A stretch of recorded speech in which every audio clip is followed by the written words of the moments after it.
Welcome to my Crossroads community training video, Booking a Facility. As a leader in the group, you manage your group calendar and events, and if you meet at the church, you can schedule your room. To do this, log into MYCC and go to your anchor group.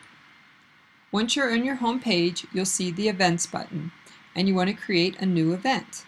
So we're going to say new event. Now this event is going to end up on the church calendar, so we're going to call it Awesome Anchor Group Meeting. And if you want, you can put your contact phone number and a description, but it's not necessary. And then we're going to start meeting. I'm going to put on October 1st. We meet from 7 to 9, and this will be a recurring event. So I'm going to click on recurring. We're going to meet every week on Monday. We're going to meet for the month of October. And when you're booking facilities, you can typically book up to 6 months at a time. And then I'll hit next. I want to put Thornton campus, and you don't have to do that, but if you want. And then I'm going to hit next again. And this information here is pretty self-explanatory. You don't need to check any of these boxes. If you want to fill in a setup time beforehand or after, you can do that. And then I'm just going to say save and request facility equipment.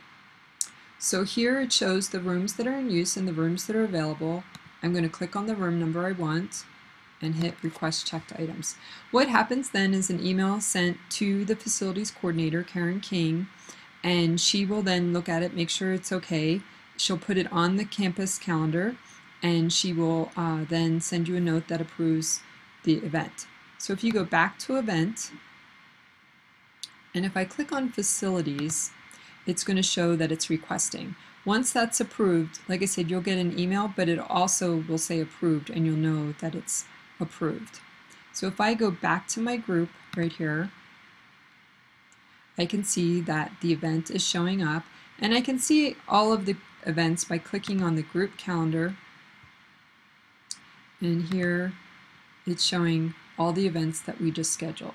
Now if I click on any of those, it gives me the details. Right now it still shows requested. Once it's approved, it will show approved. I'm going to go back to the group. So that is how you book your facility. Now just note one thing, that my group is sitting in the Thornton campus, and I booked my event at the Thornton campus. So as long as your group is attached to the campus that you want to book your facility in, that works. You can't book across campuses. So just make sure your group always sits in the group of where you're going to meet. And that's how it works. If you have any specific questions or want more detail on booking a facility or facilities not available, contact Karen.King, Karen.King at crossroadsabc.com, and she will give you more further details and help you with that. Enjoy, and that is how you book your facility. The next video is how to send messages and text to your group. Thank you for joining us for this My Crossroads community training.